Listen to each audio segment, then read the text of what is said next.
bombastic side eye, criminal offensive side eye.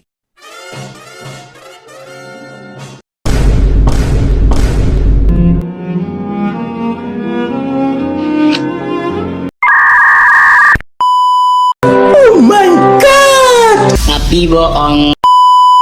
Aku hanya memikirkan satu peraturan penting. Kenapa kau lakukan hari ini kalau kau bisa melakukannya besok? Few moments later.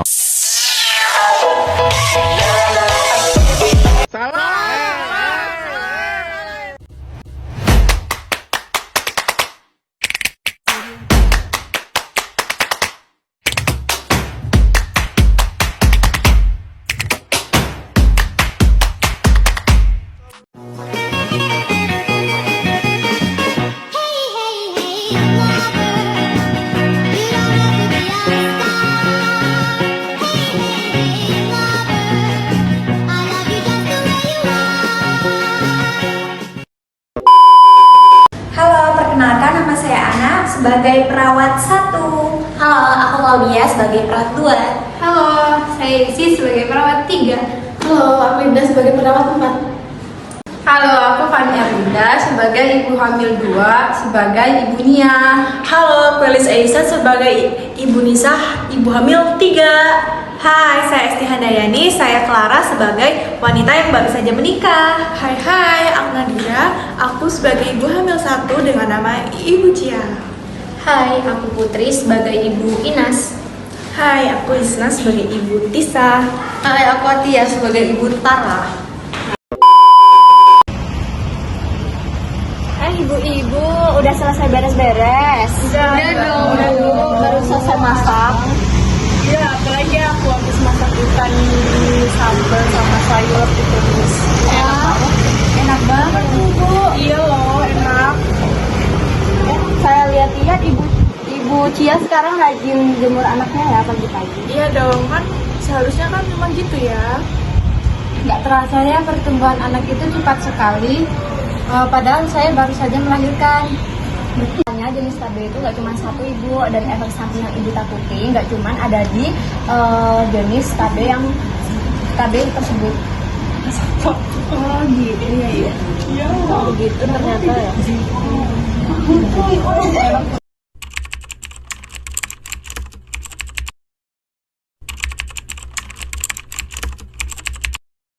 Halo Tania, apa kabar? Oh iya ya Mas, ada apa tumben nelfon aku? Jadi gini, di desaku ada beberapa tetangga yang masih belum mengerti tentang KB. Masa iya dia mau menambah anak sementara anaknya masih berusia 9 bulan? Oh oke. Nanti aku ketemu teman-teman aku dulu. Nanti biar aku ngomongin ke mereka kapan kami bisa melakukan penyuluhan di desamu. Akhirnya selesai juga sih hari ini, capek banget. Guys, aku ada yang mau ngomong nih. Jadi kemarin teman lama aku itu ngecek aku, bilang katanya dia minta tolong mau ngadain penyuluhan kesehatan di desanya. Memang kenapa di sana kan? Jadi di desanya itu ada beberapa tetangganya, ada beberapa warganya yang belum ngerti apa sih AKB itu gitu loh. Kalau gitu gimana kalau hari Sabtu aja? Kan hari Sabtu kita libur tuh. Kita ngisi hari liburnya untuk penyuluhan kesehatan di desa. Temen kamu bilang itu gimana? Ada yang keberatan nggak kira-kira dari kalian semua? Enggak sih. Ya, berarti fix ya kita ngelakuin penyuluhan kesehatan. Berarti besok kita sepulang shift kita bikin materi. Ya besok kan kita shift pagi kan. Jadi sepulang itu bisa langsung buat materi buat penyuluhan besok kok gitu. Berarti aku ini kabarin temanku ya.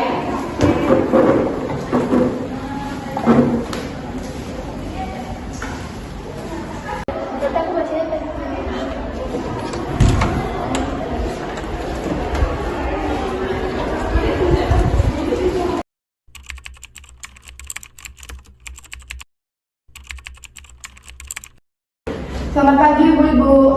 Pagi, Sus. Wah, kelihatannya antusias banget ya pada penyuluhan pagi hari ini. Semoga ibu-ibu datang kemari dengan keadaan sehat dan bahagia. Perkenalkan, kami perawat dari Puskesmas. Tujuan kami ke sini yaitu akan mengadakan penyuluhan tentang keluarga berencana atau yang biasa disebut dengan KB. Tentunya ibu-ibu sudah pernah mendengar ya dengan KB? Sudah. Jadi KB atau keluarga berencana yaitu suatu program yang bertujuan untuk membantu pasangan suami istri dalam mengontrol dan menentukan jumlah anak. Terus KB juga membantu pasangan suami istri meningkatkan kualitas hidup, meningkatkan kesehatan ibu dan anak. Di sini ada beberapa contoh jenis-jenis KB. Yang pertama yaitu ada Koperti, ini alat kontrasepsi yang berada di dalam rahim. Kemudian ada laktasi pil KB, kemudian suntik KB, kemudian IUD slik, kemudian ada yang berbentuk pil, implan, dan kondom. Wah, ternyata banyak banget ya jenis-jenis KB. Betul ibu-ibu, jenis KB itu banyak jenisnya ya.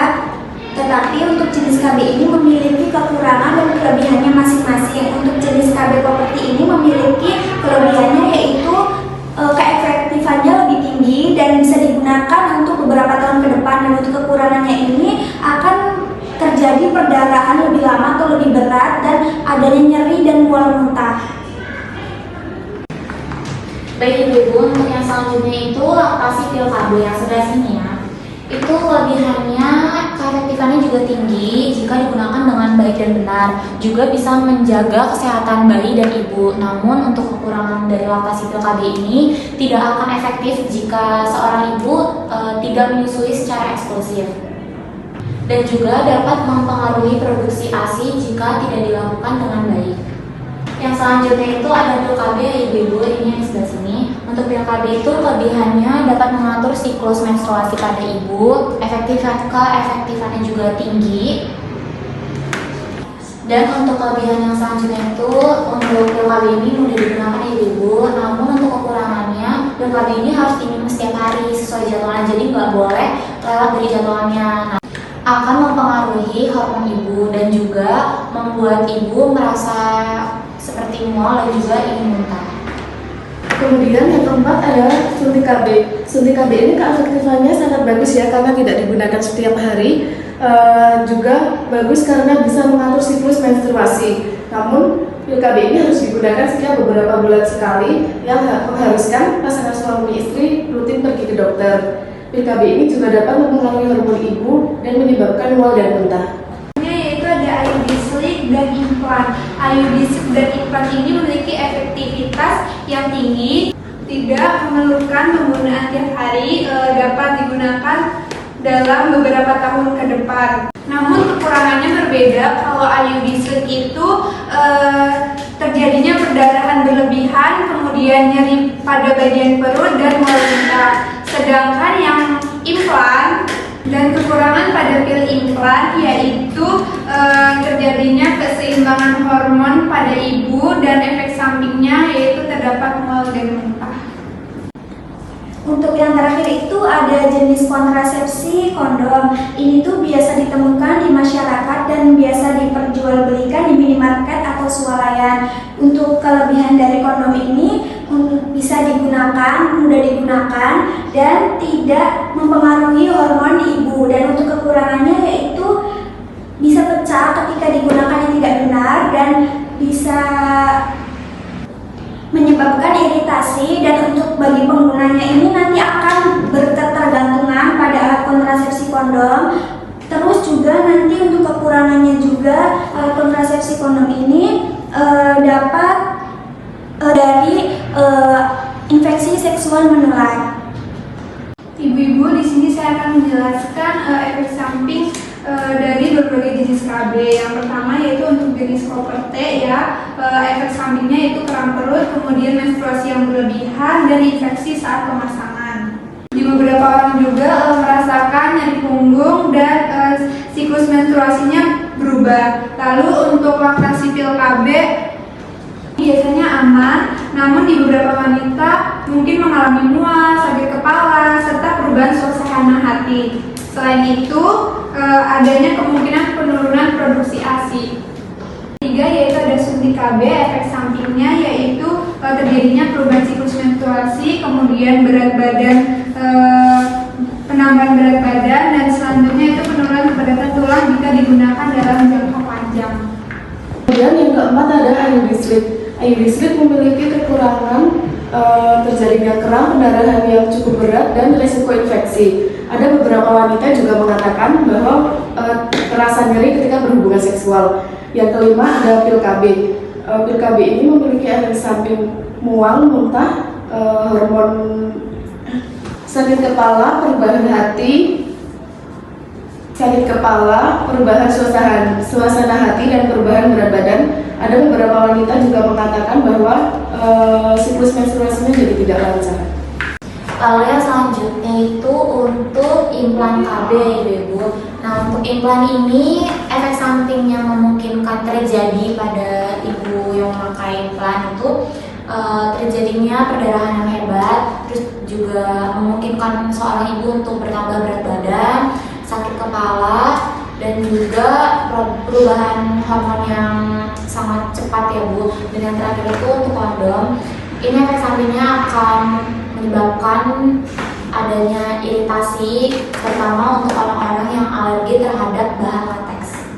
Hal yang perlu diingat Ibu bahwa setiap orang itu memiliki efek samping yang berbeda-beda. Bahkan ada juga yang tidak mengalami efek samping itu dari penggunaan KB. Berarti KB ini penting dong biar gak kebobolan. Bu Nisa dengerin, jangan nambah anak lagi, pasang KB dulu. Atur jadwal kehamilan dari anak pertama sampai anak kedua nanti Bu. Iya bener ya Bu ya. Apa sih kita tuh harus ngasih perhatian tuh dulu sama anak pertama biar kasih sayangnya full dulu, biar dia tuh nggak ada diri gitu loh ya kan Bu. Terus nanti kalau misalkan udah kasih sayangnya udah full juga kan kita bisa nambah lagi, bener kan? Iya. Ibu-ibu, saya senang deh dengan materi ini, jadi saya tahu deh mengenai KB. Iya, saya juga seneng ya. Betul tuh Mbak, saya juga bisa sharing-sharing ke keluarga saya. Baik, sebelum saya dan rekan-rekan saya mengakhiri penyuluhan pendidikan kesehatan pada hari ini, apakah ada yang ditanyakan? Tidak, Sus. Baik, jika tidak ada yang ingin ditanyakan, saya dan rekan-rekan mengakhiri pada hari ini kegiatannya ya Ibu-Ibu. Assalamualaikum warahmatullahi wabarakatuh. Waalaikumsalam warahmatullahi wabarakatuh. Soalnya jenis KB tidak cuma KB langsung ngirimin aku. Aku yang Perkenalkan, saya perawat Reni dengan 3 rekan saya. saya perawat Tania. Saya perawat Cinta. Saya perawat Ana. Perkenalkan, saya perawat Reni dengan ketiga rekan saya. Saya perawat Tania. Selanjutnya di sini saya akan ada beberapa contoh dari jenis-jenis KB. Yang pertama itu ada Koper T. Ini alat kontrasepsi yang berada di alat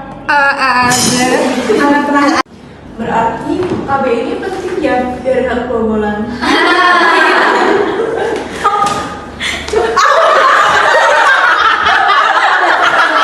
Wah, apa benar? Jangan itu. Ibu, udah selesai beres-beresnya? Udah dong. Baru selesai masak. Aku apa lagi habis masak kangkung sambal.